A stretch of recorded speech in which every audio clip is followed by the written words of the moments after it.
Looks like it's 7 o'clock, and you'll got here on time, is ready to get started, right? Me too. So I just want to announce that Cindy Whitaker, in spite of her best intentions to be here tonight, her mother is having serious health issues and has decided to pass this up. So I'll just proceed, and hopefully I won't get hopefully the one of us in too much trouble. I figure out which button works now. So just to frame this topic a little bit, the Caroline Town Board as a direct result of environmental conservation law, Article 230303, which gives towns the sole responsibility for their roads in regards to gas drilling, decided to do some preparatory work in case gas drilling does take place in the town of Caroline, as well as other large development projects. And the town of Caroline in 1996 established a road classification law, which establishes surface features such as road lane width, and the type of traffic that would be on that road is based on existing land use conditions. The first action the Caroline Town Board took last year was to adopt a road construction law, which is a law that requires anyone working in the roadway to submit plans and receive a permit. So this would be things like installing culverts, spreading materials on the road, burying lines along the shoulders or across the road, that type of thing. And the second action the town of Caroline took was to establish a road preservation committee, and some of those committee members are here tonight. Hopefully a couple more will show up as the weather allows them to. We've been meeting for about 8 months and attending seminars and meeting with professionals like Lynn Irwin from Cornell Local Roads, who spoke at our previous meeting, as well as Dan Walker from LaBella Engineering will be here speaking with us tonight, and Mike Keneally from the Association of Towns. And as a result of that, we've come up with an understanding of roads, and we'd like to share that with the community, because as we move into a discussion and developing of a road preservation policy, it's a technical issue, and we're trying to get the technical information on the table so that when we have a discussion about the law, it doesn't become a political battle as much as dealing with actually what the roads can handle. So we're hosting 3 forums. You've already had one, and if you didn't make the first one, I will give you a brief review tonight, and then we'll be moving, and you can find the full copy of it on the website next to John Rika's videotaping yet again tonight. So the video is on the Town of Caroline website right now. It takes a bit of time to download it because we're trying to catch about 2.5 hours of meeting, but nonetheless it's there. So hopefully you'll review it if you didn't make tonight.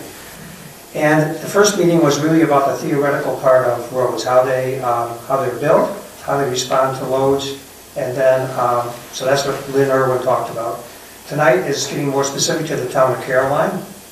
We're talking about historical traffic on our roads, historical costs and expenses that we pay for our roads. We'll be talking about actually the strength of our roads, a study that was done by LaBella Engineering, and then we have Fernando Guerra down here tonight who will be talking about the road system in the town of Caroline and what traffic patterns have been like.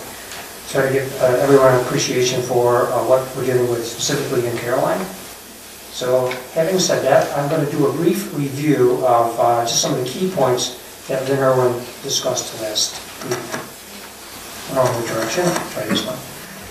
So there's 2 things that are really important on this slide. One is the road structure, which you can take a look at. You'll see that there's a surface, and this could be a gravel surface, but typically they would be either a hot mix or a cold mix asphalt or a double surface treatment, oftentimes many layers of double surface treatment.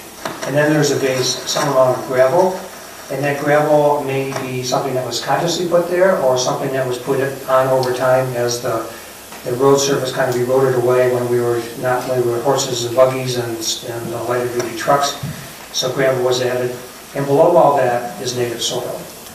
And so the surface is an asphalt, which is typically is there to prevent moisture from getting down to the base. The base would actually be a gravel, but it doesn't have necessarily to be a certain type of gravel, a certain amount of dirt with it. And then the final is the subgrade, and so which is native soil, and that could be the weakest part of this whole link. And so Lynn did this little exercise where you put 100 pounds PSI at the tire and on the surface, and that transmitted into 75 PSI of force being put to the base. and then 18.8 psi being put to the subgrade. And since the subgrade is the weakest part, most likely from the road, that's a good place to have the strength reduced. And what's important to notice that the thicker the base and the surface, the less stress is put on the subgrade. So that's an important concept to be thinking about, especially as Fernando talks about county roads and state roads and town roads. So unfortunately, you have to draw this part in on your sheet I gave you of the PowerPoint slides because for some reason they won't pick up. I can't figure out why, and how many times I've tried it, so I gave up. And if you didn't bring a pencil, then you just have to remember this. But the slide shows that when the road base is frozen, that it's at its strongest. And the base, that's when it has its greatest strength. And the reason for that is that water, when it's in the road structure, is actually a lubricant, so it allows particles to move by one another. But of course, ice is frozen water and doesn't allow things to move. That's why it's so strong. So you see a tremendous drop off in the spring thaw, and then the road gains more strength as time goes on, as the road dries out. And Lynn did make a admission after he showed this slide that the 20%, from 100% to 20% is not accurate. He's actually going to be supplying all of us with that exact information or a reasonable facsimile in July of this year, as they're doing engineering studies right now to determine what that decrease is.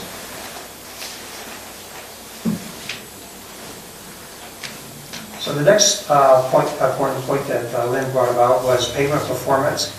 And what we're looking at, the line is actually what the surface looks like.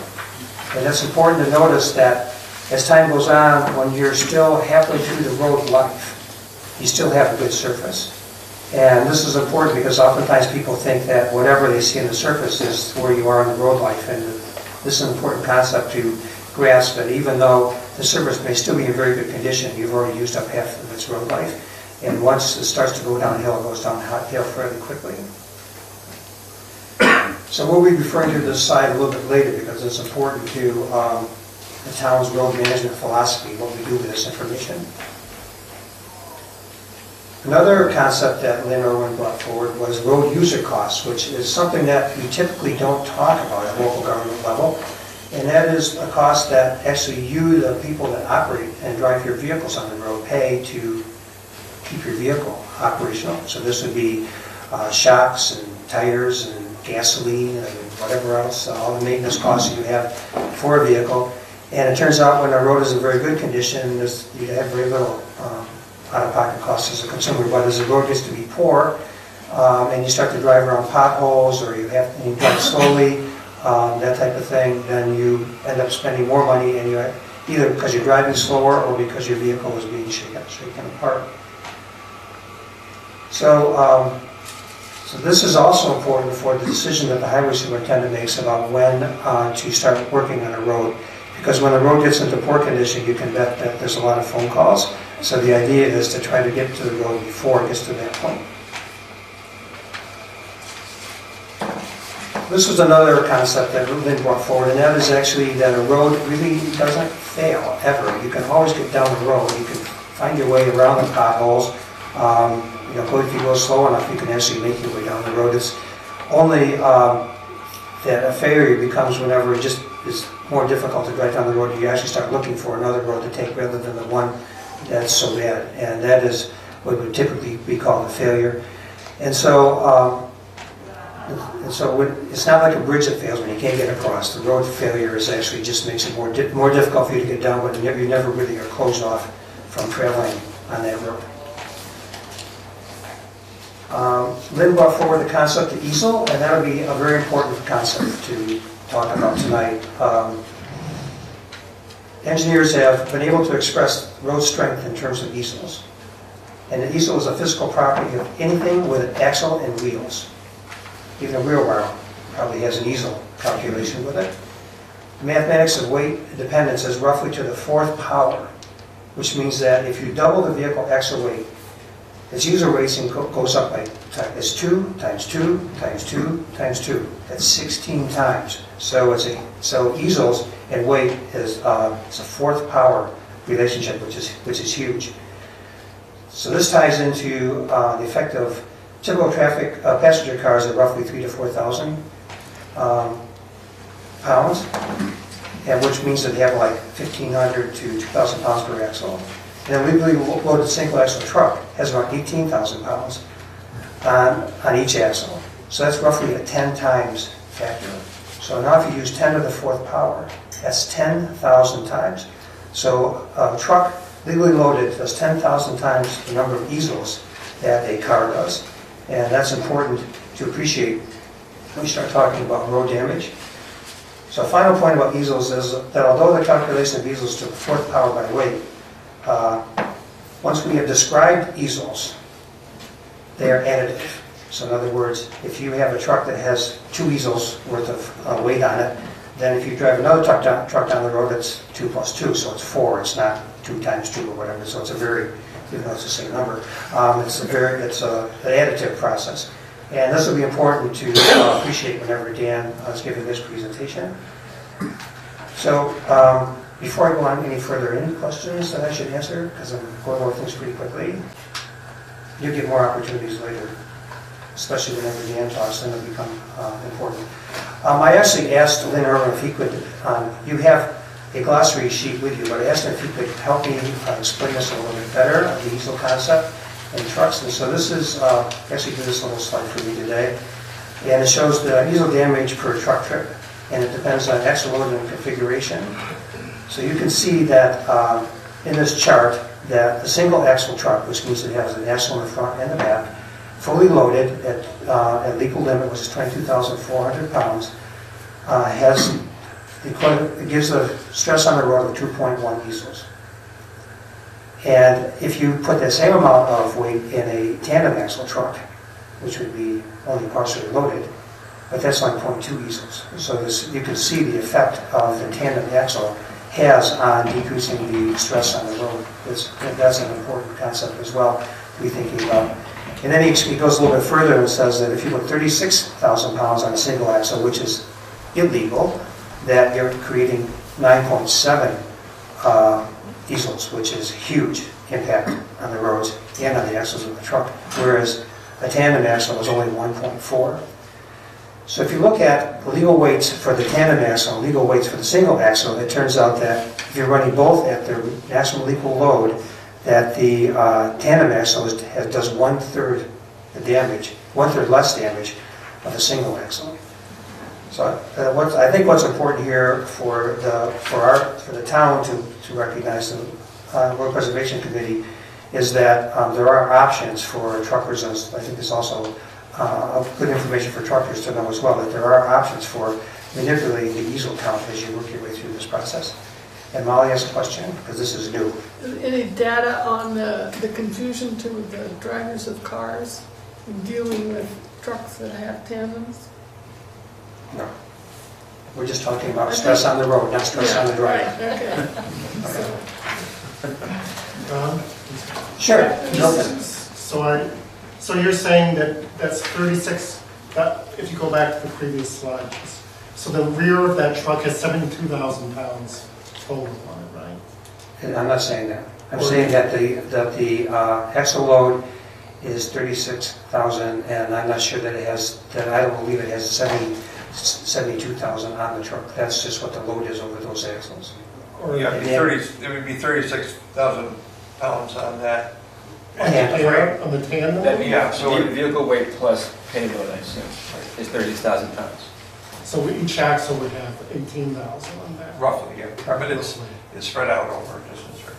And so if you think of it in terms of 18,000, then, and you know that it's a factor of 4, then that would lead you to the conclusion that it would be less easels, right? Other questions?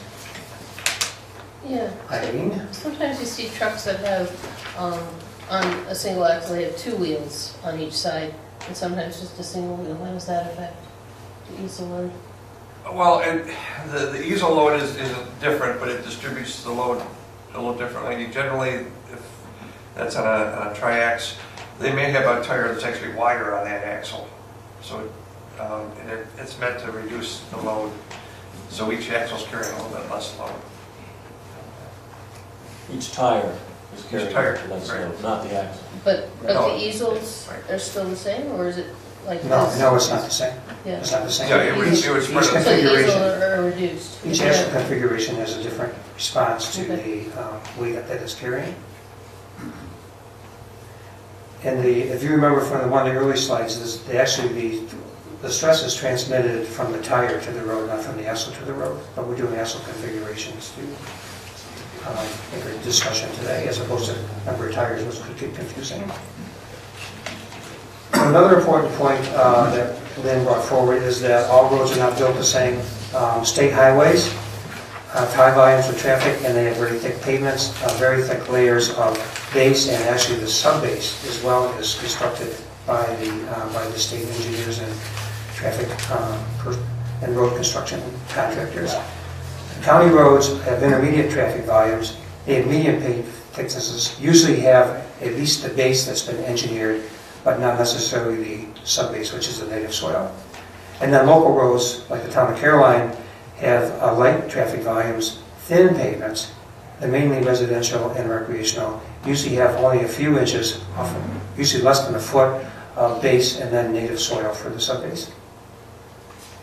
So before we go into that, this is really a synopsis of what we talked about last time, and I did it in much less time than Lynn, but then again, he was more flowery. So we're going to move into the second phase of this point in time. If there are any other questions? Okay. And we will provide an opportunity at the end of the meeting to brainstorm things that we need to bring up and further flesh out for the group as we move forward. So this is actual data about the town of Caroline highway expenditures over time. And these number points on this graph are actually 3-year averages to try to cut down some of the chatter. But you will notice that the green line is total highway expenses. So this is everything. It's the highway barns, it's the vehicles we purchase, it's fuel, it's materials, it's everything that's in there. So that's what's been happening over time. And then another thing for you to appreciate is that the town board, by a conscious decision, has not been increasing the unspent reserves. Accordingly, it's been keeping it relatively flat over time. So there hasn't been a huge increase in saving of unspent funds to capture any changes. Another thing I want to mention is that highway expenditure, another unforeseen expenditure is whenever we have a flood, which we've had several of in the last few years. Whenever highway work has to be done to repair those roads, that shows up in this as well. And it's actually part of the reason for the bump that you see between 2008 and 2012 is because of road repairs for flooding work. And the final line that's in this, the black line at the bottom, is state aid. And this state aid, except for the case of a flood, would come from what's called CHIPS funding. And CHIPS is Consolidated Highway Improvement Program funding. And this is the only funding we get from, the only other funding we get from the state for roads. This is specifically for capital improvement. This is for projects that have a longer life than 15 years. And this money would be if you are in the trucking community, you're paying fees to be on roads, you're paying gas fees, or any type of fees you might pay for your truck. They go into a general fund at the state. They're not specifically dedicated to coming back to the local municipality. So we receive this from the state as a budget item in the state legislature. So all of you remember in past years when it's taken months and months to get the budget passed. This was all part of the budget negotiation process. And oftentimes the towns have not fared very well. We never lost funding, but very rarely do we see an increase. And the county's actually seen decreases in their funding over time. And now I want to break down the actual expenditure of funds. This is in the actual highway work, so you get an appreciation of what's happening there. The green bottom thing at the bottom, which you're not going to see very well on your chart, but sorry, because it's in black and white. But you can see that the green is the capital money that we spend. This is on road. This is on work on road that's going to last 15 years or more. And this would be a culvert replacement. It could be a road rebuild, which we did on White Church Road about a decade ago. That type of thing would show up as a capital expenditure. And these are actually 6-year numbers, so it really tries to even it out over time. But it was getting too busy if we put all all these on the same chart. So the intermediate that you see up on the board is actually repair. And the repair is any other work that's done on the road. It's not snow removal, but it would be pulling the shoulders, honing the roads on a gravel road. It would be doing a surface treatment on the road if it needs it. Anything that's going to last less than 15 years would be considered repair. And you'll notice that over time that we've been increasing that as a percentage of the budget and as the amount that's actually spent. And then finally, is all the other highway expenses that are related directly to working on the highway. This would be snow and ice removal would be included in this as well. And so you'll see this little black box down at the bottom, which is again the state reimbursement. And you'll see that is not keeping up with the capital expenses. It's not keeping up with the amount of money that the town is spending to keep its roads operational, which means that the taxpayers are picking up a bigger share of it all the time, every year, for keeping our highway free and operational and maintained. Hey Don, how does this differ from the slide before where there's a $1.25 million expenditure for this year for highways? So what is different is that the green line up here also has operational things like highway superintendent salary, not that that's the big difference, but expenses on the town barns, that type of thing. So everything is associated, including putting road signs, anything that's associated with highways in the green line, and this black line, or this top over here, this is only funding that's directly in the highway department for road work. Okay? And one quick question. Sure. To put the previous slide in context, what percentage is the green line to the entire town budget? I'm glad you asked that, because it's actually on my notes, but I didn't read it. It's 2/3 or more, depending upon if we've had a flood year or not. So for rural towns, that's very typical that you would spend roughly 2/3 of your budget on. That's what's part of our tax revenue, tax levy. That's about 2/3 goes for highway. 2/3 goes for highway. Excuse me? I heard 1/3. It's 2/3. 2/3. Yes. 2/3. Yep. Don, how does the state allocate to towns based on miles of town road? Or? I don't know that it's a kind of a convoluted formula. At this point in time, it's pretty much based on what you got the year before, provided you spent it all. And that is a good, that's an exercise highway superintendent that goes through to make sure that if we've been allocated roughly $140,000 in CHIPS funding, which is about the level we're at right now, if we don't spend that in 2012, the chances of getting the full $140,000 in 2013 are slim to none. So it's like if you spend it or you lose it type thing. And that seems to be the only, at this point in time, the only thing that they base it on. At different times in the past, they tried to come up with a rationale, but because it's political, it gets very convoluted, and it's pretty much used to protect somebody's budget. Irene. Do you have any of these figures as normalized to, or I guess particularly the figures for the repair or the surface treatments, normalized to the miles of road Sure. that are repaired? Just hang on. Oh, okay. Okay. All right. It's coming up.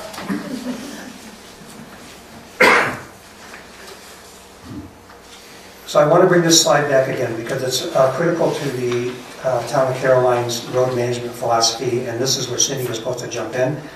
But when the surface condition is moving from good to fair, that's the time whenever Cindy would get in and do road maintenance work. So as the surface, when it's starting to move into fair, you're starting to see cracks in the surface, and which is allowing water to get through to the base underneath. That's when she wants to seal it up. And if it's a gravel road, then if the road is starting to get ruts or have any way that water would tend to channel down the pathways where the tires are, then she would go in, which could be every year, or at least every other year for a gravel road. But for asphalt-covered roads where there's double surface treat or a cold or hot mix, as soon as she sees the surface start to break up, she wants to get a cover on that. And sometimes there are things that happen that you just can't do it, either because of, well, I'm not going to speculate 100 things. And if it starts to get past the fair, that's whenever we start to see the road user costs go up. That's when the phone starts to ring, and that's whenever we spend the money to work on that section of road. And I also say that we do work on road sections, not necessarily the whole length of a road. So if there's a section of road that's not either, doesn't have good ditching, or there's a wetland nearby or something that causes the base to be softer than other parts of the road, that we may spend more time there than other places.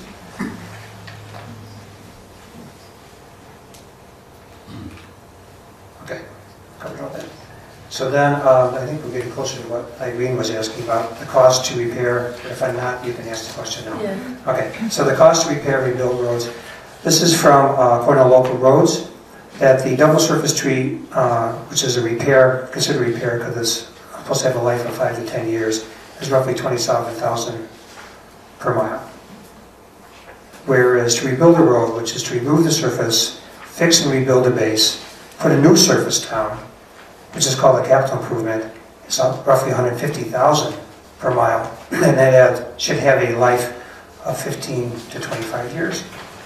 The reason for this spacing in a number of years has a lot to do with the drainage and the elevation of the road in relationship to other things around it. So it could be, and this all is about protecting the native soil of the subbase. That's what's really the overriding factor in the length. So now, Irene, ask your question again and see if I can get to the answer. Okay, so when we were looking at these graphs of how our expenses have gone up, a lot of that can be attributed to that the cost of fuel has gone up, that the cost of oil has gone up, that the cost of asphalt has gone up. Yep. And so, in fact, we may be spending a lot more, but not getting a lot more surface treated because, so I wondered if we could normalize it to the miles that we've treated to just get a sense of how inflation is affecting the amount of work that's actually getting done. So I guess I just want to bring out that we're spending more, but not necessarily treating more roads. No, we're not treating more roads, and that's part of Cindy's philosophy, is to try to keep, each year we'll go evaluate the roads we have, and in doing that, she keeps track of it from the year before, and she sees roads that are starting to deteriorate, so she knows that they have to come up on the schedule sooner than later. The plan is to try to keep our roads at least 10 years of life before she has to get back to them. And if that doesn't happen, then we get into capital improvement. And so your question, Irene, about inflation and so on, you can get, anybody that's worked in the highway department will tell you that the price of asphalt used to be under $1 and now it's over $5, and so it's just... Right, and so if we look at the cost to repair and rebuild, do you know, is this in current when these figures were derived from? Do I know when they were derived from? Yeah, these are from our town. These are from sorry. Yep. Keep going forward a couple more slides. So on this slide, yep, we say 150,000 per mile or 27,000 per mile. So these are from last year's expenses. This is from last year's expenses. But so there's so many things that are variable in this, like where you get your gravel from and what quality it is, and how much it costs you to get it delivered, and what the price of asphalt is, which is variable. Right, but so 5 or 8 years ago, 150,000 might have taken care of 2 miles of road instead of 1 mile. Oh, that's true. Okay. Yeah, exactly. So the final thing that, Bill has a question, and then I guess if you would do a capital improvement on a road, and it lasts, you say, 15 to 25 years, then at that point, at the end of that period, do you do then a double surface treatment, or do you have to do a whole other capital improvement? Or something? The plan would be to do a double surface treat or a single surface treat. So the base somewhat has an unlimited life. When you rebuild it with new gravel, that gravel is going to last basically. The gravel will last, can last indefinitely if the road is not abused to the point where the gravel is being mixed with the subbase, the fines that are below, and then the gravel essentially doesn't become gravel anymore, it becomes dirt. And so if a road, that's what's called pumping, and that has to do with the frequency of trucks driving on a road that's soft, you can actually get the road to pump, and you can actually find, if it happens, that if you have an asphalt top, the dirt, mud will come up through the cracks, and that's what's called pumping. And so now you've worked the fines that are below the gravel all the way through the gravel up to the surface. At that point in time, you will have to rebuild the road because your base is no longer a base. You usually put some type of fabric down? We have done that. Actually, a good case in point would be Valley Road, which runs from University Santa Gravel down to the Brooktondale Road. That has had drainage to put underneath. It's had fabric put in because that sees all the frequency, sees all the heavy truck traffic. It is a town road, and that has been built to try to keep that from happening. But we don't do that in every road because it doesn't see the type of wear. So, Ed, any questions? So if you repair frequently enough, you shouldn't have to rebuild a road, is that correct? Provided historic traffic stays as it is, which gets to the next point. Yep, exactly. This is the final point for me, and then we'll move into Fernando. Critical thing we talked about last meeting was baseline traffic, and what does that mean? And I want to spend a little time trying to flesh that out for you. So for the vast majority of lane miles in the town of Caroline, they are roads by use, which means that the town took over responsibility for maintaining them from the original owners and property owners that are along the road, but they are not responsible for the original construction of the road. And dedicated roads are roads that are given to the town and are solely in subdivisions in the town of Caroline. So they are built to certain design specifications that the town has provided, but those design specifications are not for through traffic.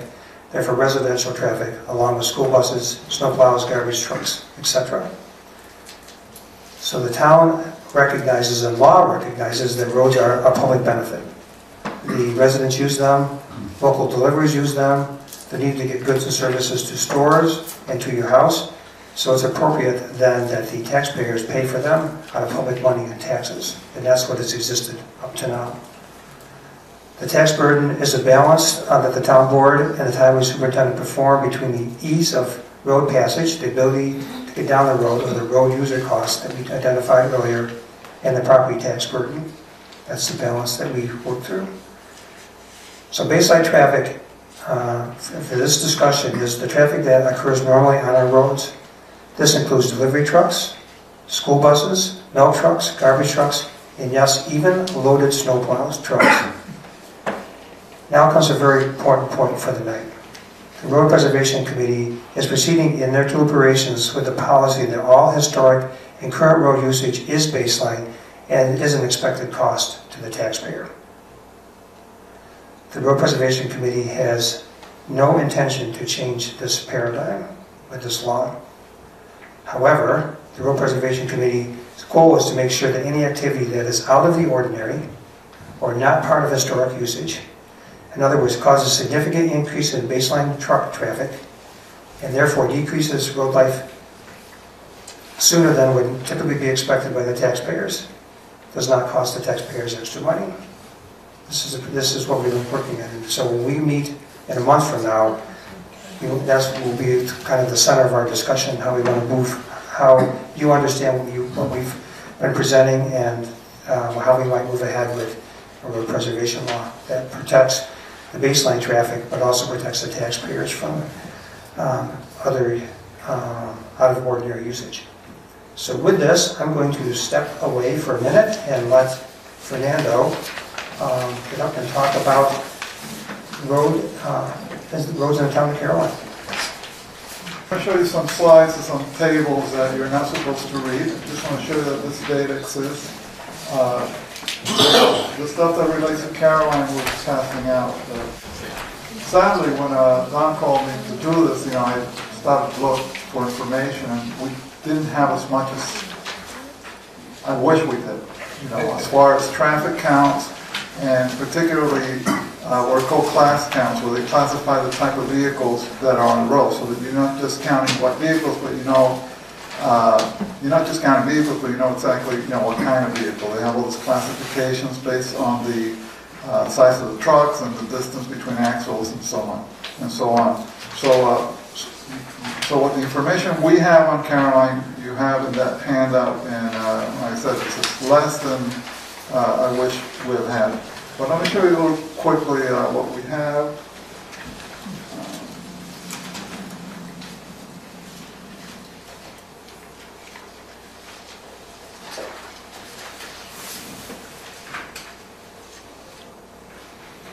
like I said, some of the slides are gonna be pretty small, and you're not supposed to read them. But about 12 years ago, we did a county-wide truck study. We're trying to figure out where trucks were going. There was a lot of talk, urban legend type stuff that, all these trucks are cutting through Ithaca to, get somewhere else. And the idea was to kind of come up with some strategies that would help divert trucks into state roads, or preferably even stay on, since there was all this through traffic, let them stay on the interstate and, use the interstate system to get through and not cut through our county. So we did counts at that time. What this shows, we compiled all the counts that we had from DOT. DOT has a traffic count system, so every year they go out and they count, and every 3 years they come back to the same place, so they get a record of counts. The focus is mostly on state roads, the state doing this work, but Tompkins County also does traffic counts on a regular basis, and the city of Ithaca and town of Ithaca has some. So something that we've been doing now for something like 3 years is to collect counts from all these different people who are doing traffic counts and preparing a traffic count report for the county. So it's basically, we're not doing counts, but we're collecting what everybody's doing and preparing a report. At this point, this document exists in electronic form in our website, and we will produce it for anybody who wants information from it. So for this particular study, at that time, the other thing that we did, we hired a consultant to do counts along the edge of the county. So they're kind of, you can see that they're maybe in red, maybe you can notice around the outside of the county. And a thing that we did in this study was to do an origin destination survey. So we basically counted and noted the license plates from trucks coming in and out at all these points around the perimeter of the county, and also around the perimeter of the urbanized area of the city of Ithaca. So comparing the data collected at all the stations, they were able to determine which trucks came in, how long they were in the county, and which and they could estimate which trucks basically came in at one end and went out the other end, or where did they go out and how long it took them, and they can estimate what the through traffic is. And lo and behold, another urban legend shattered. About 97% of truck traffic in the county was doing business in the county. They had a destination here somewhere. And only about 3-4% were actually, coming in one end and going out straight through and not stopping to do something here. So we learned that we are our own worst enemy. Now, after this study was done, we had the incident with the solid waste trucks, and that indeed was a blip. Those trucks were coming through the county and headed to a particular destination, and it took a while and some political pressure, but I think the problem has been addressed, and we're not seeing that as a problem right now. And of course, with the anticipation, the possibility of hydrofracking and that type of activity will generate, I guess I'll call it a normal or a new normal level of traffic, of truck traffic, that I commend you all for, facing it and anticipating it, because it's by all accounts going to be a pretty dramatic change from the status quo. So you don't have to read anything, but it's showing you that the data exists for trucks, for classifications, for the whole county. We have information produced by Tompkins County, by DOT. I have this charts and paper with me. I didn't feel it was necessary for you to have figures from Enfield and wherever, but we have information from around the county and for different years. Now, this is basically what you have in your hands now. We pulled out what we have from Caroline. We numbered the stations. And then in the table, you have the corresponding number for each of the stations, so you can see where they're located. And you folks are better versed about the dynamics of movements of trucks and traffic in the town than I am, since I don't live in the town. I look at the figures and try to pick out information, but there's nothing like living in the place to really know the place. Just a second ago, Don was talking and mentioned Valley Road having been rebuilt, and I look at the 3 to 4 axle single column, and I notice that the Central Chapel Road has a fair amount of traffic. We're trying to see, are there some town roads here that really are carrying extraordinary numbers? That was the one that had the highest numbers at 58 and 42, which, if I read this correctly, and Tom, you can help me, this is 3.9% and 5.5% of the traffic that's on those roads. And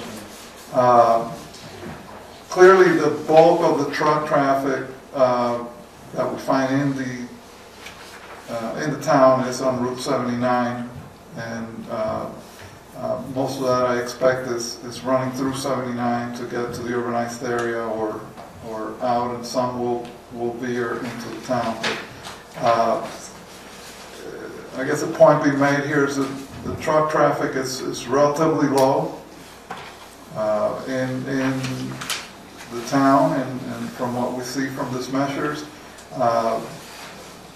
I expect this numbers on Central Chapel Road, probably there's a town highway barn there. The town highway barn may be an impact. That may be what's creating that impact. But there's some quarries in the town, right? Are they? What roads would they? They're on a section of Valley Road, but it's probably not where you would have taken it, because Valley Road is not a straight road. It actually takes a sharp turn. Okay. Right in Yeah, there. you didn't. Does it show up on number 6? It shows where the station is, number 5 is on Valley Road. Perkins to be zero? So, Yeah, it's fairly close to Perkins Road, kind of where the number 2 actually is, but you didn't count the piece of Valley Road that probably has it. that would have the traffic. And White Church Road probably likely have a fair. And that's an interesting point. This is I think if there are, so you see where the counters are. Yep. If you think they should be in different locations, if a different location will give us a better count, let us know, because we can try to affect that. And if it's a county road, we can ask the county. If it's and the state does do some off-state counts, and we could. So there's some opportunities to get data, and we need data. Now, I don't know, do you folks have your own counters at this point? So you can also get your own. Sorry, I'm assuming that you didn't, but okay. Just wanted to say the state If you have a counter, we want your counts. The state Next traffic report. has counts on 79 every 3 years. I'm sorry? But the state would count there's a number of stations on 79 every 3 years. They do count at the same location. But they also do counts anywhere you can think of a bridge. In South Carolina, there's a count done by the state. There will probably be 2 in the last 15 years. We have traffic counts all the way back to 1996, so if you're interested in that data to establish a baseline, that's all the counts from the state and county highway that have been done. We have digital files if you want to mapping and establishing a baseline. Yeah, that might be an interesting resource to consider. When you do the counts, are you doing them throughout the year, in the summer, in the fall, or when are you doing them? Spring and fall, normally, Spring and fall, not the summer. usually. Because I live on Valley Road and below the gravel pit, so I know that there are times of the year when there are more trucks. Right. Yeah, we ask to not do much in the summer, so we know the population of the county goes down in the summer. And we feel that the high activity periods are the spring and the fall. We try to capture it then. In the winter, they don't like to do counts because they get all torn up if it ever snows and they have to plow them. I don't know if there's any other questions. Like I said, you know, it's presenting, the data's there, we have it available on the web, and we have it available if there may be additional data you may not have, the historical record that we can certainly a phone call away if you'd like to use it. Do you have an idea how much traffic flow is increasing per year, or is it decreasing or staying flat? You know, we're working on that because we are building the historical record and trying to get an idea of the. Did you hear the question, how the traffic's changing? It went down for a few years, Yeah, it's we're back up again. It did go down. It was not, everybody would think traffic's always going up and up and up, and we're not always finding that, which we find very interesting. We can do more in-depth analysis of different areas. We've been basically looking at the county-wide data set. But there's an opportunity to look at certain roads or certain areas, like, you know, the town in particular, and see what the patterns are. But it's an analysis that we have not done specifically.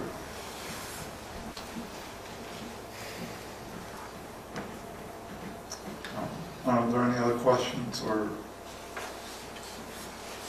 That's all right. I'm Dan Walker, I'm with LaBelle Associates. I'm also a town of Enfield resident, and have a very strong interest in local roads. Just one step in my background, I was town engineer in town of Ithaca for 20-some years until a couple of years ago. So I'm pretty familiar with roads and issues in the county. This is a, I'm sorry, it's hard to read, but this is the road map of town of Caroline. The red road that goes through the upper section is Route 79. And I'll be talking a little bit about, oops. Pushed the wrong button, didn't I? There's the button. Don asked me to, a while back, prepare an engineering evaluation of the road carrying capacity of typical roads in the town of Enfield. Town of Caroline. It blends over into Enfield too. And it was not to do a detailed engineering evaluation of any particular road, but just to evaluate the typical standard road that Enfield or that Caroline has. I'm not in Enfield. I was at a planning board meeting yesterday, so. The town roads in Enfield, we've made some assumptions. They are low-volume rural roads. And by definition, that means they should have less than 400 vehicle trips per day. Provide local access to residences, farms, activities that happen in the town. And they're basically designed for light traffic. And we'll get a definition of that in a minute here. And for the most part, as Don was saying, the town roads are lasting for 15 to 20 years and getting normal maintenance, and things are holding up under the existing base traffic. That's the main thing we're talking about, is protecting the roads in the future from heavy traffic that may be coming in for different reasons. The process that I went through is I met with Cindy, and I had a pretty good idea what the road standards were, the typical roads in the town were, but we reviewed the road types, looked at some of the roads, reviewed the estimated volumes, and that's basically what the experience has been that Cindy's seen out on the roads. Look at the typical sections, and then evaluate the road carrying capacity. This Caroline passed a law in 1996 that defined the different road classifications within Caroline. These are what people in the transportation industry would call functional classifications of the road. In other words, what are they designed, what kind of traffic are they designed to carry? Most town roads, because of the definition of low-volume rural roads, are the highest level would be a low-volume collector. And that would be a collector road where you may have a number of different farm roads or residential roads that come into one point and serve as a major connection point to, say, the city of Ithaca or Route 79 from various other points. And just expand on that classification a little bit. County roads would have a minor arterial classification, which would be more traffic than the low volume collector, which is the highest classification that the town of Caroline should have. They may be higher volume collectors or minor arterials, whereas the state routes like Route 79 would be considered a major arterial because that is carrying a lot of traffic through the area that's generated in other places. It doesn't get generated so much in the town, but the low volume collectors go into the arterial roads and that go into the bigger arterial roads into the major population centers. So low volume collectors defined in the law. The residential access road is basically a road that is serving a number of residents. Maybe Boyceville Road would be a good example of that, where there are higher density of residences on it. Farm access, it's a road that's serving farms and residences. Resource and industrial access would be a road like that serves a gravel pit. Then agricultural land access is a road that may only need to be used in the summertime pretty much to get back to farmland where there's not any residences on it, but there's active farmland on it. And then the recreational land access would be into the state forest areas where you would not expect to have a lot of through traffic. And then road maintenance types is a different type of classification. That's the strength of the road, the type of section you would build.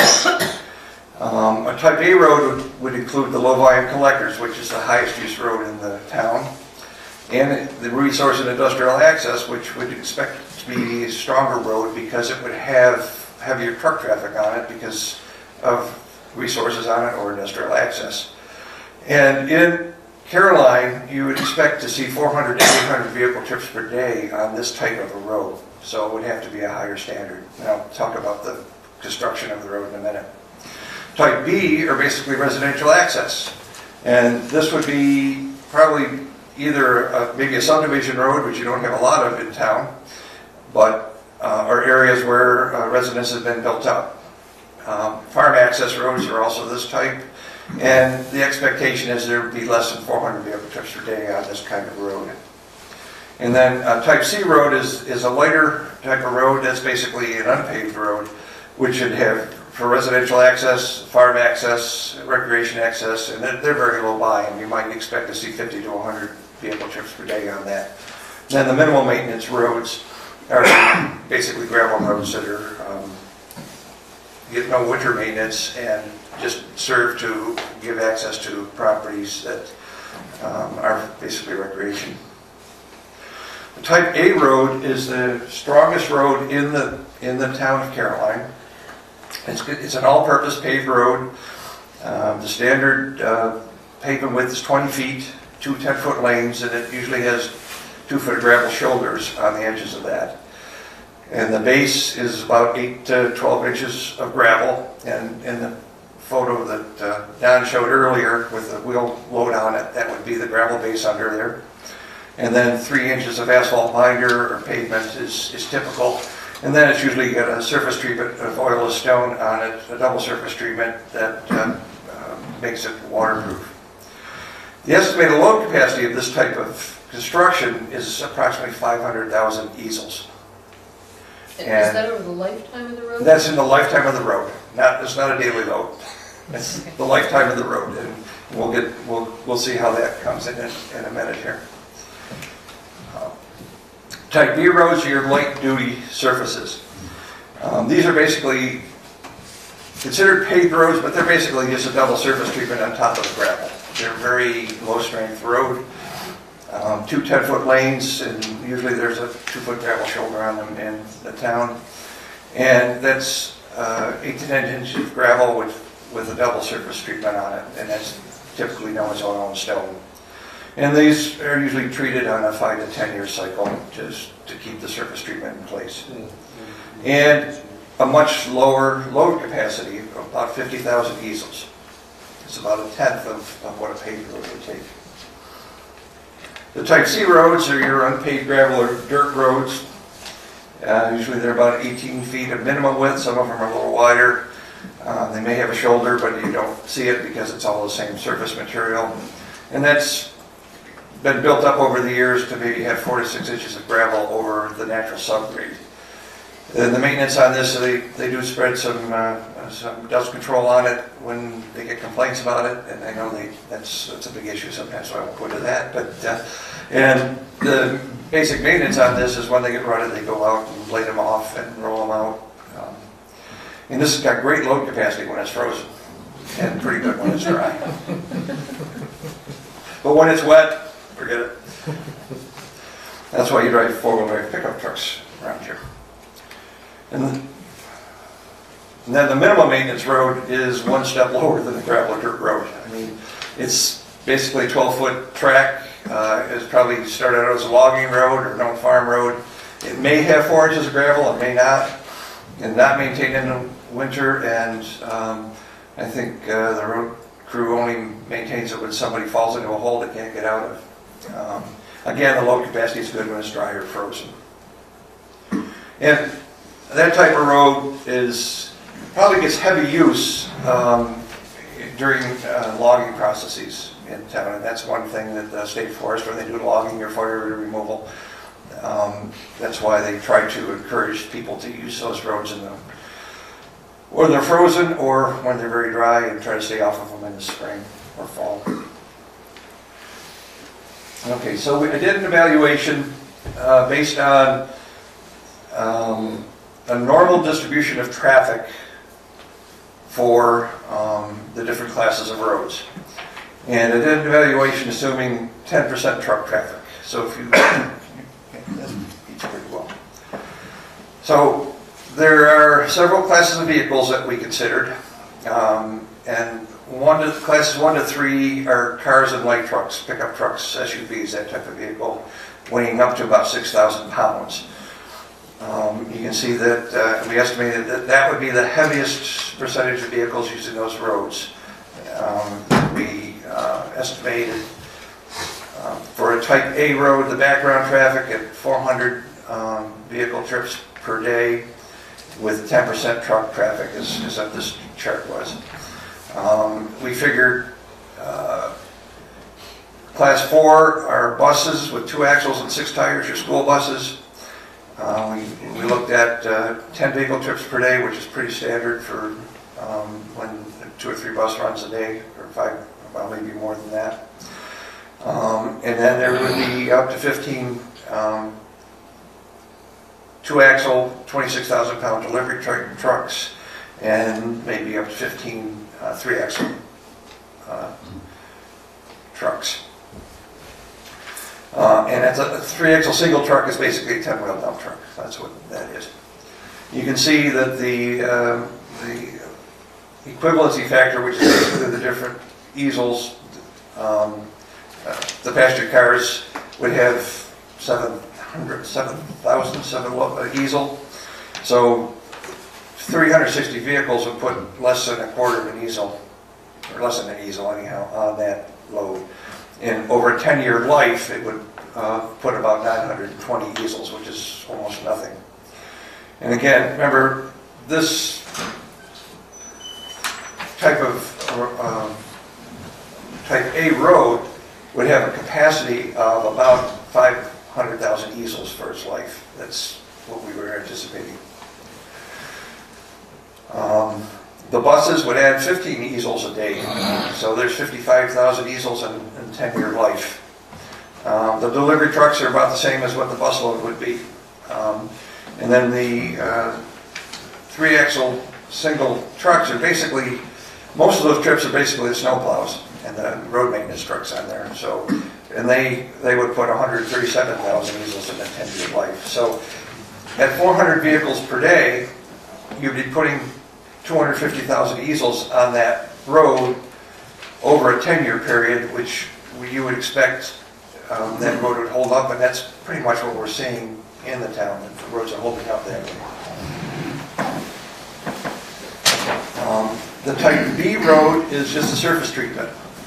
And we had 10% truck traffic on these, but assumed that there would only be 100 vehicle trips per day, which is a low use area.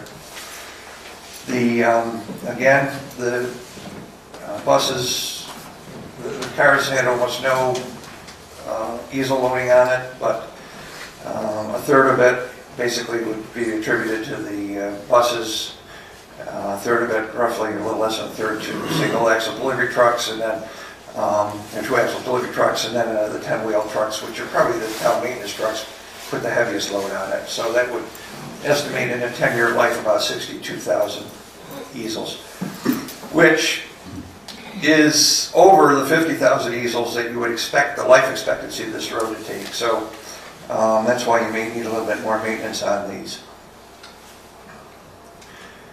The Type C, which is basically an unpaved road, we're looking at 50 trips per day typically on here. You wouldn't want to see any more than that, probably. And again, we figure two school bus trips a day, because most of these roads don't have a lot of homes on them, probably. And maybe a delivery truck a day, and maybe an average of one plow run or something on it. I mean, in the summertime they may not be up there at all, but in the winter they'd be up there 3 or 4 times. So that gives you an easel loading of 24,000 in a 10-year life. Now, easels are basically used when you're evaluating pavement, because it's the pavement structure that gets broken up by the flexing of these roads with the truck traffic. These Type C roads are dirt roads, so they basically fail by rutting. So the heavier amount of traffic is going to cause ruts, but then the repairs of these are a lot easier too. So there are other factors that also affect the road strength. The optimal road strength is based on a well-drained gravel base and subgrade. When you built the road, if it was compacted subgrade and the gravel was put on it, it should stay separated. If Don was mentioning pumping action of vehicles on it when the weather is wet, that can mess up the gravel base and make it less well-drained, which can cause problems. The road carrying capacity can also be reduced by saturated soils, and that can be caused by seasonal poor drainage in the spring or permanent wet areas. There's a few roads in town that go through some pretty swampy areas, so they're pretty hard to keep drained unless you've really built a high road to stay above the water. Then low strength subsoils, and the soils in Caroline are pretty much a lot of glacial tills, some glacial outwash soils. The silty areas are very weak, especially when they get wet. Clays, you may as well not even try to drive through them. And then you don't have a lot of high organic soils, but those are all soil types that don't have any real strength to them. And then, of course, the spring freeze-thaw cycle can cause problems, especially if you've got heavy trucks on it, and that's where they can really break the road up and destroy it. So I threw a lot of stuff at you and I talked fast. Anybody have any questions? I can go back over anything you want. How much do the roads deteriorate just over time? Suppose nobody drove on the road. Would it be like they are 50 years from now? Yeah, there'd be... Asphalt will deteriorate with sunlight. I mean, but if you don't drive on it, it's not going to break up. The road life of asphalt, the structure of it deteriorates when the asphalt binder, and you've got stone, it's a concrete, it's asphalt of concrete. So the asphalt holds the stones together, but as you flex it, it starts to form micro cracks, and then those cracks get bigger and bigger and bigger. So over that 10-year life, that's where those cracks are getting bigger. But if nobody drove on it, there wouldn't be any loss. So it'd be way past the normal life if it wasn't being used. Right. And if you only put 100 easels a year on a road, it would probably last forever. Well, not forever, because you've got winter here, freeze-thaw cycles too. So is winter just the freeze-thawing frost action do a lot of damage? It will make the road move, but if you're not driving on it, it's not gonna break up either, so, you know, it's a combination of it. You know, the Appian Way's still there, and the Romans built that millions of years ago, but they used a little better technique, and I think No free Lynn thought. preferred that. In some areas. Yes. So it looks like you have a tool that could be used to estimate various scenarios. Let's Yes. say if one had X number of certain weight trucks, then what's that going to do to repair frequencies and road lifetime? It looks like you just Right. plug in the numbers and... I did in the report, and Don asked me to talk about existing conditions today. I think the next session is going to be more the potential, because I did do some projections in the report that I did for Don, and you know, where we have 250,000 easels now, if you put 30 trucks a day on that for a 4-month period, you're going to add another 400,000 easels on it and do it in a short period of time. And that would, you'd lose the strength of that road. So yes, we have a tool to evaluate that. Yes? You had indicated some of the things that affect the easels, you know, soil conditions, Right. et cetera, et cetera. To what degree does a road that's frozen accumulate easels versus a road that is not frozen, or even in, you know, is actually maybe saturated? I mean, it's a pretty significant difference, I would think. Right, because if you, the modulus elasticity of the soil on the frozen ground is somewhere around 20,000, and I've been using, you use about a 5,000 or 6,000 modulus, pound per square inch modulus, because when you have a frozen structure, if it's totally frozen and not soupy on the top and hard on the bottom, it doesn't allow the flexure to happen, and that's what really destroys the road, is the flexing of that pavement. If it can't compress, it can't flex. So yes, if you had a permafrost, you'd probably have a road that lasts forever, and you probably wouldn't have to pave it. But Do the easel calculations take that into account? It's not really taken account for in the easels as much, and you would think of it as what the road can take. The numbers that Dan's been presenting show you like a 500,000 easel for this paved road. If you think of that road in the frozen condition, maybe its rating would be several times that. So it's not that the easel for the truck isn't any different, but what the road can take in terms of That's my question. Right. So the numbers you're looking for are exactly what the Cornell guys are working on, which is how much different is the road strength in the spring versus the summer versus the fall versus the winter. And believe it or not, the tools for that are just being developed now. I think we'd have that by now, but they're working on it, and it's supposed to be out this summer. On the average, well, if you take this winter or last winter or typical winter, to have deep frost under the road, I mean, this month we probably have it, although we get a 50-degree day, you start thawing some stuff out, so the flexure will still happen. I mean, the easels are kind of an averaging figure, so you take it over the full year of the road use. Yes, in the wintertime, you're probably not going to cause any damage, and that's where, when I was with the town of Ithaca, if we had a logger that wanted to take logs out of something or some heavy traffic, we didn't worry about it in the wintertime. But if they wanted to do it in March, no, we don't want any heavy traffic on those roads. So, so that is a consideration to take. Yes? A couple things. One is, have you collected, and maybe this is for Don, have you collected any data on current town roads in terms of what the actual vehicle trips are on different roads?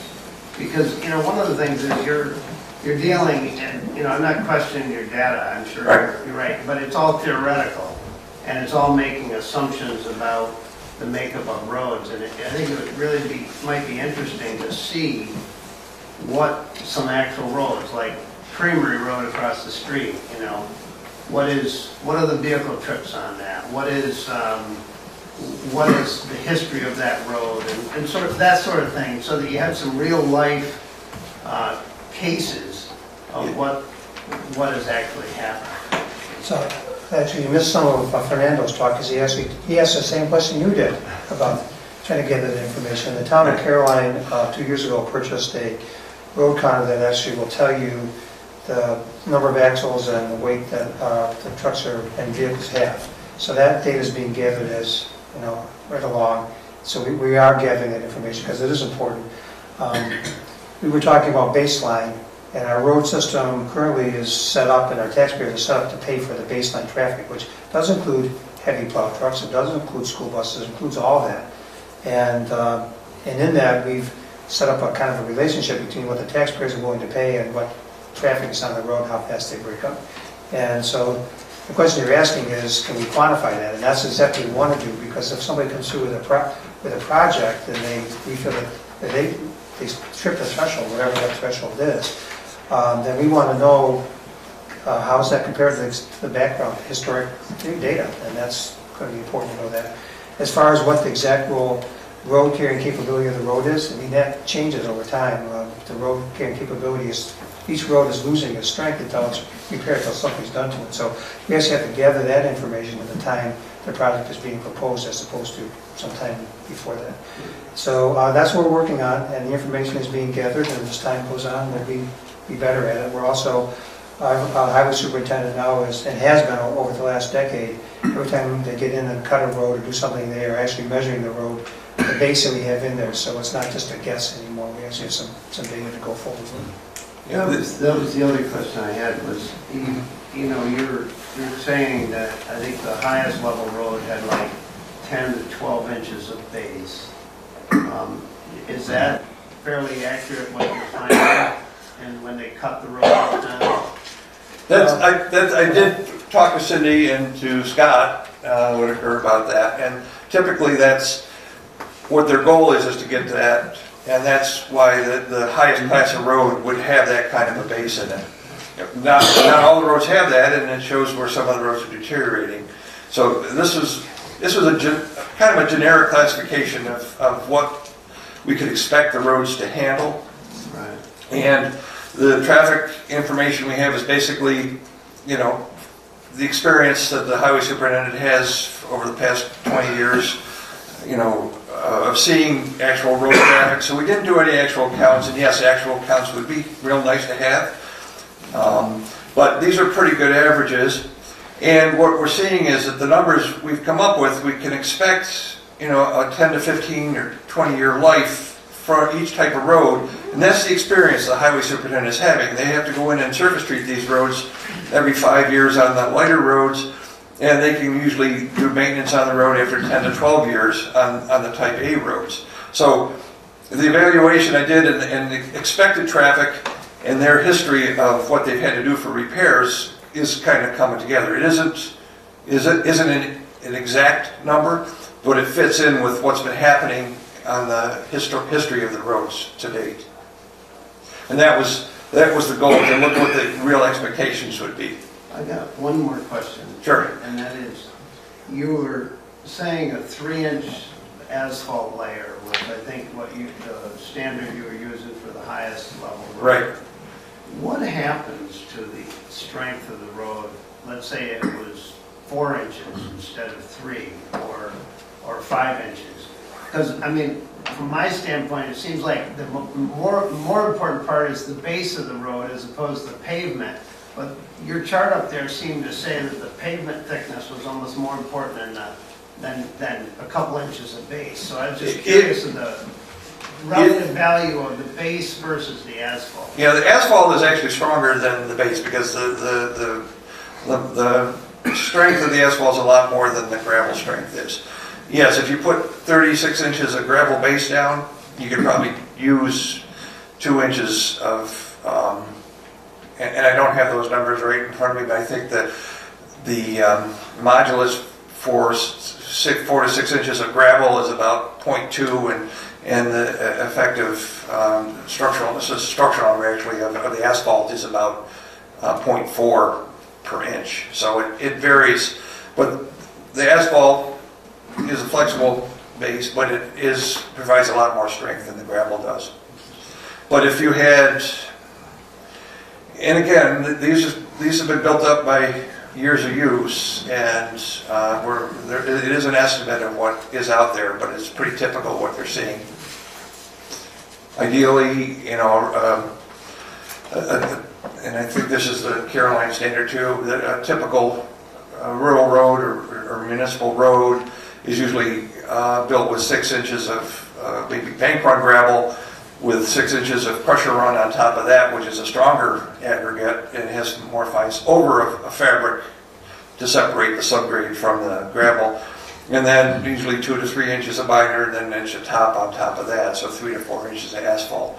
I mean, that's the standard subdivision specification for new roads.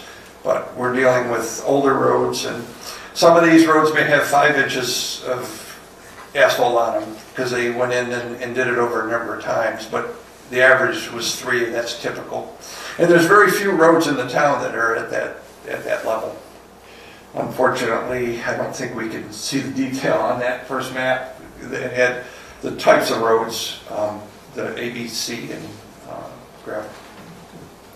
And Bruno, I was going to add, you used Don's chart earlier that a gravel road is going to fail by rutting because the gravel is in no place. So part of what the asphalt does is spread the load out from the direct tire so that the pressure per area is down on the gravel. So they both play a role, and then we get connected data on how much stiffness. There's an important function to the asphalt. Whether you make the road stronger by adding more gravel or more asphalt or both, I'm not the road engineer to know for sure what's best.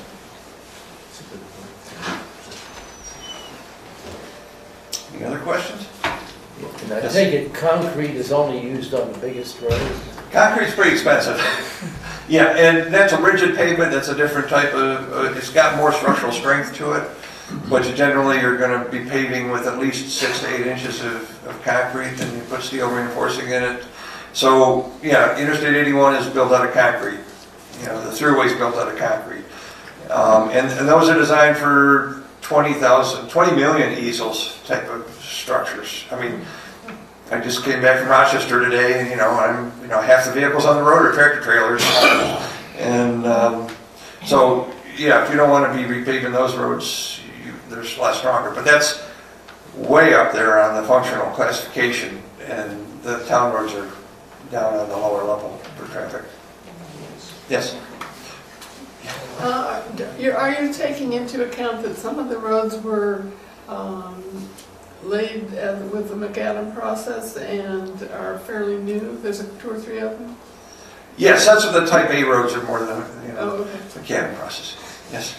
Yeah, my question is a little bit related. It sounds like the way that roads are constructed has been pretty stable for a long time. There's not much change in the technology or even so much the materials. So is there anything coming that people do that changes any of this, makes it cheaper materials to construct roads that are durable, or just any new technologies that affect the construction of roads? I wouldn't say cheaper. I mean, most of the town roads in Carolina and most of the rural roads in the town in the Cocos County, as Don said earlier, they're not even deeded roads to the town. They're roads by use. They started out as goat paths and farm roads, and then they maybe throw some gravel down when they got wet, and then they got built up. The new technology there is newer technology coming. I mean, drainage is the most important thing for road strength. If you don't have good drainage, you could put all the asphalt you wanted on top of a base, but if it wasn't drained out, it wouldn't last very long at all. So drainage is very important. Separating the finer grade subsoils from the gravel so they don't migrate up and pump in with geotextile fabrics, that's a development that's been used a lot in the last 20 years. So there are new technologies that help strengthen the roads, but it comes at a cost. Nothing is cheaper. But let's say the first cost of construction isn't cheaper, but overall annual cost for maintenance is probably less because it'll hold up better.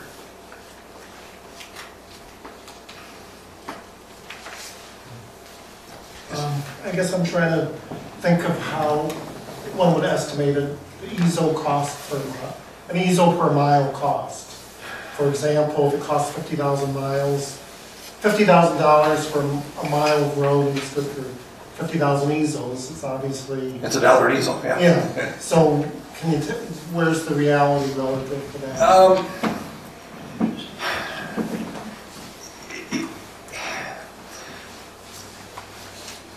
I'm a practical engineer. I've been doing this for a long time. Using the formulas that they use to calculate the easel strength is an estimating procedure.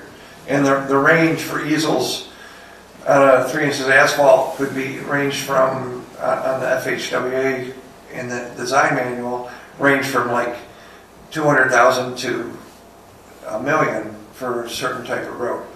So yes, you can estimate it. And so for a 250,000 easel road, you're probably going to spend $200,000 to $300,000. So maybe $1 an easel is a reasonable estimate, but it's going to depend a lot more on what is underneath the road and then what the construction of it is for the subgrade too. You know, if we could say, okay, we'll charge you, you know, $10 an easel to drive on our road, that would be an easy way to do it, but I think we get a little blowback. What is the ballpark of the dollar? We're talking. Yeah, you know, that's, and then, because you've estimated a capacity, does that mean it's totally gone? Or, you know, if the easel capacity is twice what you estimated and the road still is better, you have to do, there's some mechanistic testing that you can do of the road to determine what the strength that's left in it, and there are procedures to do that. So it was a little outside the cost of what we want to do for town roads here, but that is one process we can do.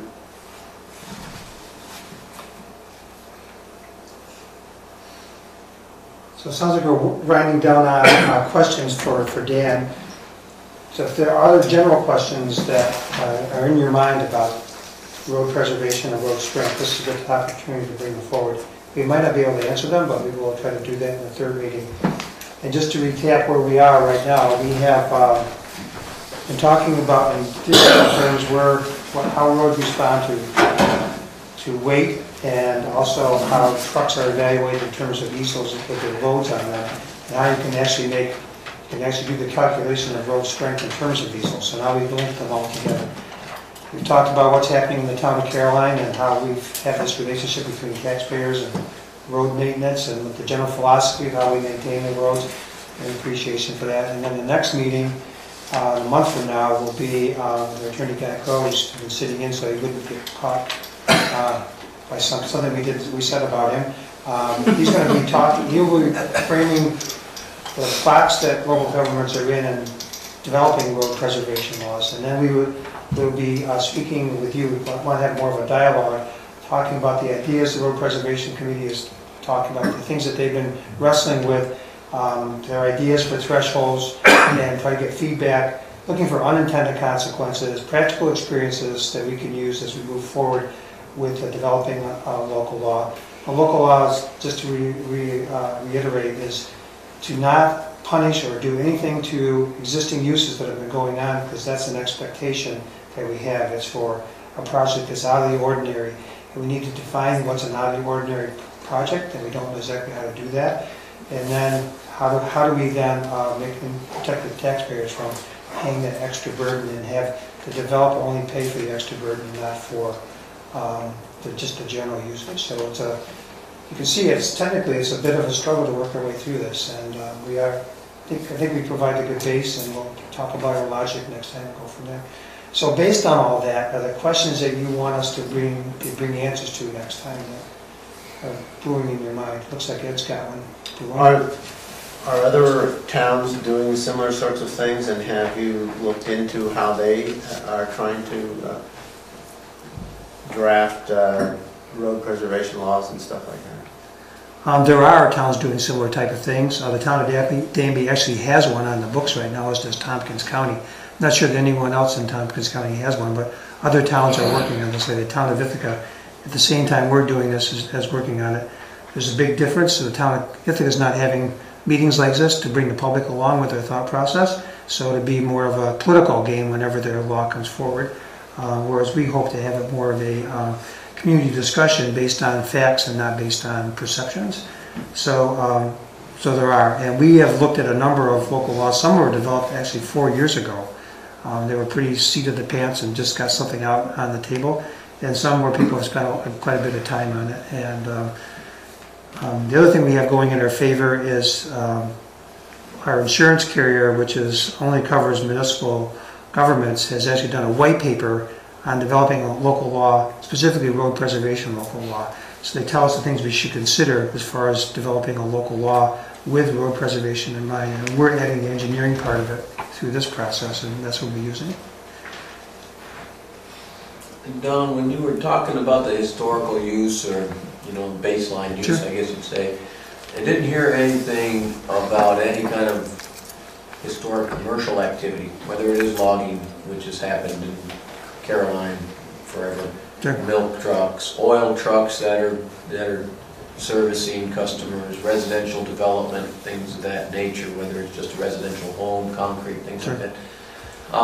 And I would assume that these kinds of things are going to be considered. Everything that you mentioned, except for loggers, is, which is, I'm glad you mentioned that because you are representing the loggers, is actually considered in the baseline traffic. So a milk truck is something that happens either every day or every other day coming to a farm all year long. That's all considered in the baseline. Loggers is a little bit different because it is usually in a concentrated point in time. And we've been working with DEC to have them be considerate of the fact when they issue a permit that logs are brought out at the time when the road is at its strongest or at reasonable strength and not when it's at its weakest. And I think the loggers deal with it the same way. When essentially they're running down a road that has mud up to the axles, it's time to stop pulling logs out. So this is part of the whole conversation that we want to have, and that there may be, as we get information from Cornell local roads about the strength, how much strength the road is lost during the wet time, then that'll be maybe part of our permitting process. So if someone wants to get on a road doing quote-unquote temporary commercial activity, and it's during the wet time of year, it may be a real low threshold. Which if they want to do it during the high time of year, and the roads are very strong, there's no threshold that they would have to worry about. So that may be something that we move into.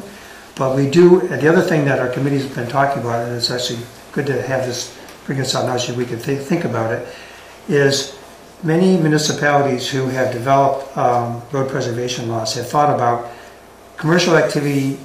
The residents of the town benefit in some way from commercial activity, either whether it's from individual landowners or from just a general movement of stuff of freight through our community.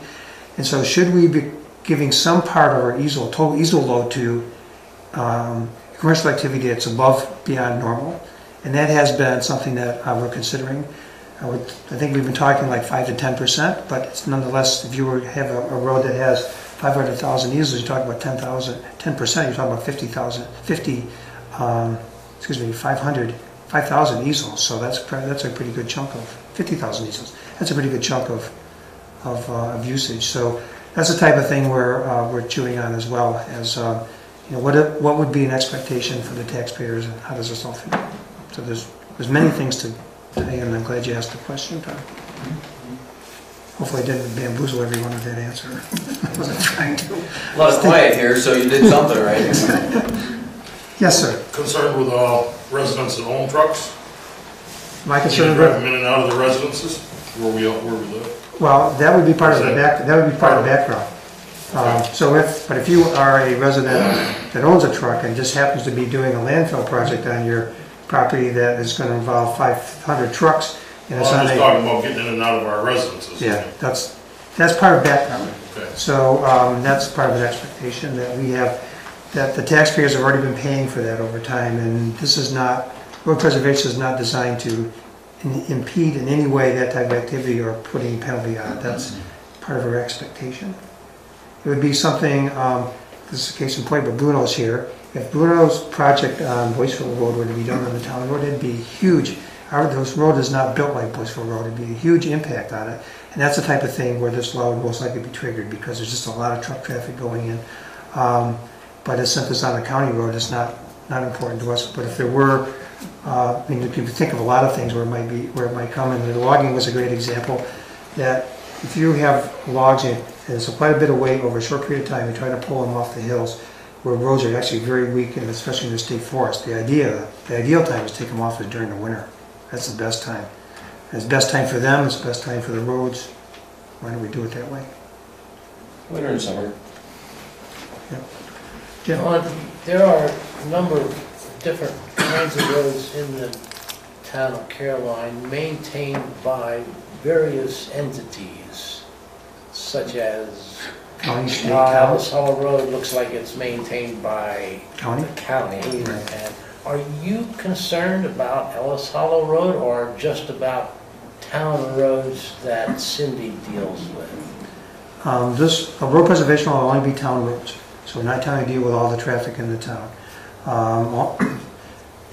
Typically, if you were driving a truck, I would think you'd want to drive on a road that you can go 50 miles an hour or better, as opposed to going 20 and trying to miss all the potholes. And also, you like to have the better sight distances. So most traffic tries to stay on the state and county roads because that's a lot easier way to go. But if you start going way around Robin Hood's barn to get to a point that you want to go over here, then town roads are your option, your shortest route, and you have to consider that. And so that's whenever typical commercial activity that's been using the county and state road start to go on a town road now, where they may get their ears picking up because of that. If it's for a project. And then who represents the county's interests in this? Well, the county does. The county actually has their own law for road preservation. And the state doesn't, their roads are built to carry, it's in the millions of easels, so it's not really an issue for them. And you get special permits for overweight trucks, but for legal loads, it's not an issue for them. And all the discussion we've had today are all about legal loads. We're not talking about overweight trucks, we're just talking about legal loads and the impact that they have on roads that are not constructed well enough to carry those weights over time. That's another hand go up. Oh, yeah, I was just curious, Don, and this may be a question for Dan, or it may be a question not to answer at all, but plowing roads. I travel around the country a lot, in New York rather, and I see a lot of plowing going on, and when there's really, like this morning for instance, you go to plowing roads and there's no snow on the road, for instance. They're just kind of dropping salt and they're kind of they're there, so they throw their plow out, scraping up the shoulders of the road. And looks to me like plowing can do a lot of damage to the surface of the road, which could affect, of course, the maintenance costs and things like that, which is a historic use, of course. I'm just wondering, Dan, is there any idea of what kind of damage plowing does to roads that might affect the life of it? You're scraping the surface of the asphalt, and that's why a lot of these roads need to be surface treated. Probably should be surface treated on a 5-year cycle on the state roads. Again, the heavier roads, like state roads, and the county likes to plow, but you don't want to plow unless you have to. And a lot of it's the expectation of what people have. I mean, in some towns it's bare, dry roads, and the snow falls and you want a dry road in 5 minutes. So I think that's what some of that reaction is to. There's some safety issues involved.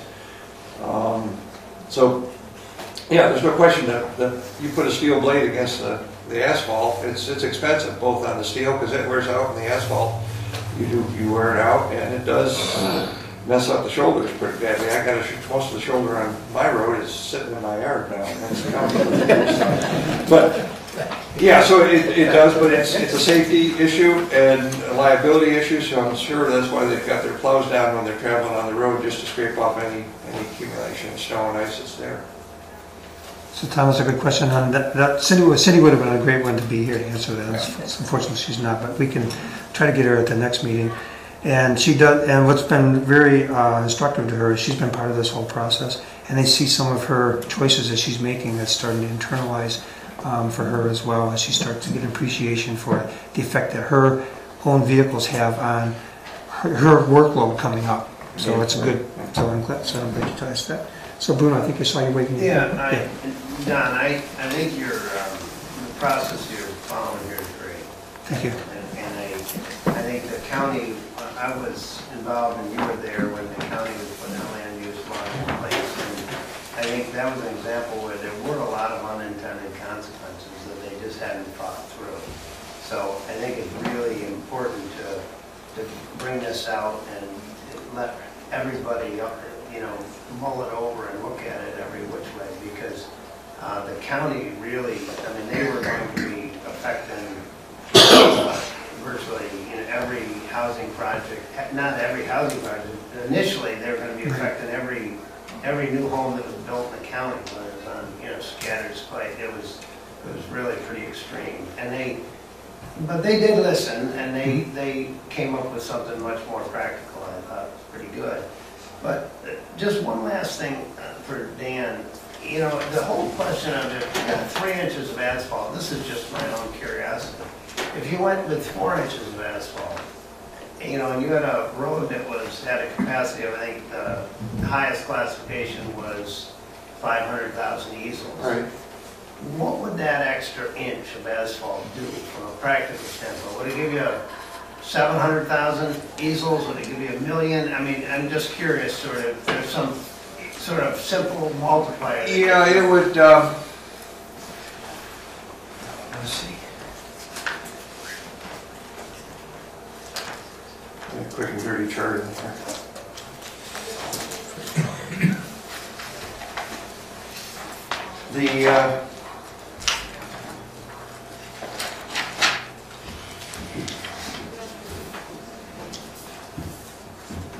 The minimum asphalt that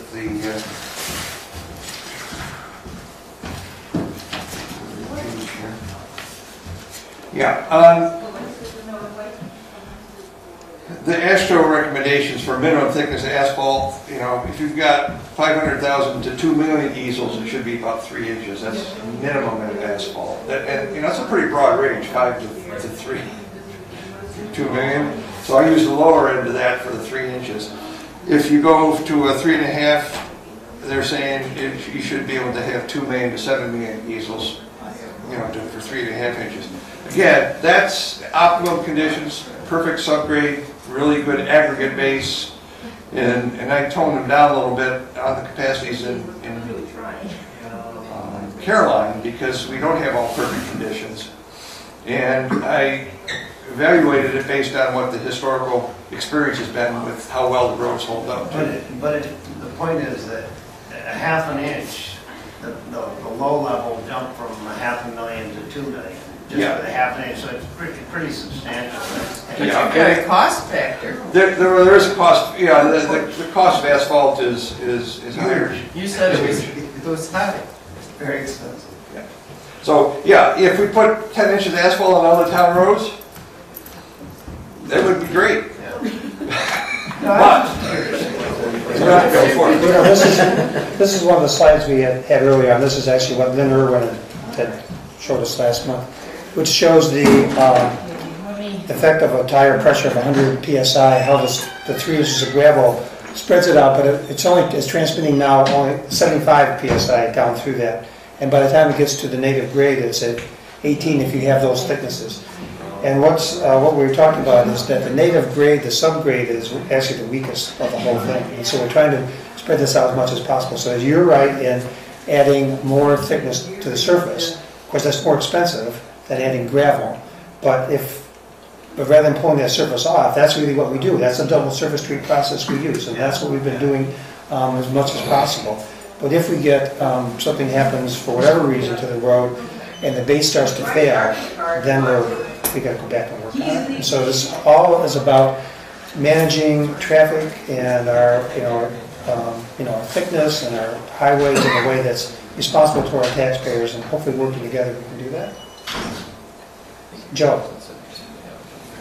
Picking up on Bruno's question, many of us said, well, there's a cost factor to the extra inch or half inch of asphalt. A mile of 1 inch additional asphalt on one of the A-level roads in the town of Caroline would cost approximately what, do we know? Just any kind of ballpark? Is it $1 million? A couple million? That's kind of a repair number, so the rebuild number, that's not quite. All right, which is 27,000 a mile. Yeah, 27,000, roughly, to put an inch on. That's a double surface treatment, and which is a little less expensive. So I haven't been tracking all the actual asphalt costs, but you know, we're probably looking at $30,000 to $40,000 a mile to put an extra inch on. But that would be, it might be higher than if you just put an inch on per mile because of the paving costs and so on. If you're doing it as part of a 2 to 3 inch paving process. Thank you. Just a rule of thumb in the same way that the question was asked. I'll let you know next year when we find out what the price of oil is. So, Barry, Mill had his hand up first, and we'll go to you. Go ahead, Mill. If you go back to that other slide where you show the 100 PSI truck tire and so forth. Now, would it make any difference if you had a 50 PSI truck, trucks with the lower PSI tires? Yeah, that's how much difference? That's the easel. Well, that's, I mean, that's, that 100 PSI, that's pretty high pressure tire. You know, that's, you know, what typically well, I don't know, what are you running your trucks at now? I'm not a trucker, so I don't know, what are you running your trucks at, buddy? What PSI? 110. 110? And it depends on the width of the tire too. I mean, if you've got 100 PSI, well, it's just going to be more load, right? I'd say, Dan, I don't think they're referring to the pressure of the tire. That's the amount of pressure the tire is putting on the road itself. There's not 100, you know, Well, pressure is in the tire. The point of this slide is to show the distribution tire pressure, percentage. it carries up through, so if you don't have 100 PSI, they have 100 PSI in there so you can get 100 PSI to the ground. Because if you don't have 100 PSI in your tire, and you put 100 PSI on the tread, you're going to have a flat tire. But this is talking about the pressure on the road itself. On the road itself is composed, you know. And so the easels as a function of weight is a factor of 10 to the 4th. So if you have half the pressure, you're talking about 16 times less easels. So it's huge impact by having less weight. Does that get to your answer? I think the answer to your question is yes. If one limited the tire to 50 PSI, that would inherently either make a lot more axles and tires on the truck or less load in the truck. Well, no, you can have one easel with 50 PSI with just low pressure tires. Yeah, but the problem is the way you wider tire or something needs to be different. Well, you have a wider contact. Yeah, you're talking a 30-inch wide tire then. No, well, just instead of it being contacting 1 inch, yeah. No, your 2-inch contact, right. rolling contact. At the last session, at the previous session, Lynn Irwin did discuss the issue of tire pressure and actually commented that there's, you know, he'd love to see New York State law take that into account. I don't remember the details of it, but if you wanted to go to the website and look, and just to clarify too, there's a link to the YouTube video, but the YouTube video is set up so that I couldn't embed the actual video on our site. But if you look at the announcement for tonight's meeting on the website, there's a link to the YouTube video from the last meeting. So anybody who wants to look at that. So I think we danced around Milt's question. We may have to get Lynn in here to answer it for you. I can help you connect to him if you want. Barry. I was wondering, in this road preservation, are we taking into account our bridges and cross pipes and culverts and things like that that are part of the road system? And you can't have culverts and bridges that won't handle the load even though the road is built for the load. So we need to take those kind of things into account as well. The bridges are like the legal load limit of the trucks and so on is that the state puts on there. I mean, a 60,000 pound truck or 54,000 pound truck is pretty much at.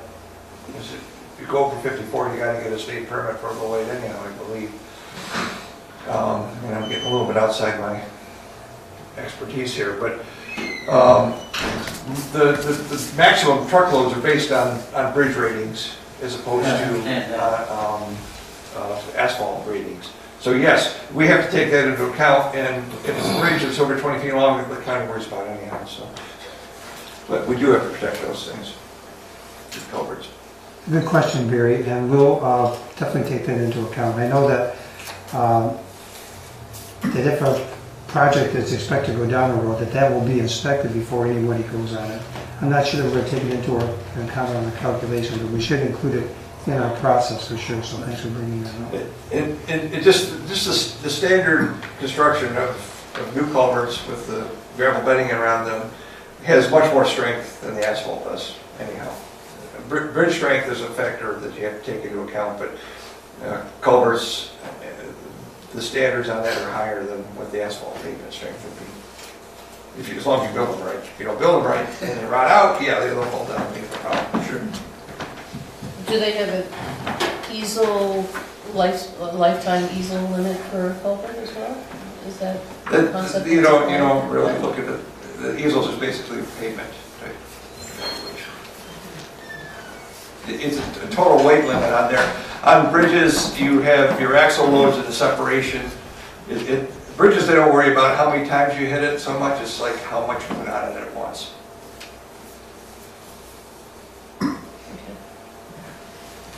Are there questions we should be concerned with? Okay, so the next meeting is actually the most exciting meeting of all. So hopefully you all will come, because we'll be getting your input and helping us work our way through this process and kind of tie all this together. Thank you all for coming. Have a safe trip home. And for a couple of weeks, John, probably 2 weeks. This will be on the website.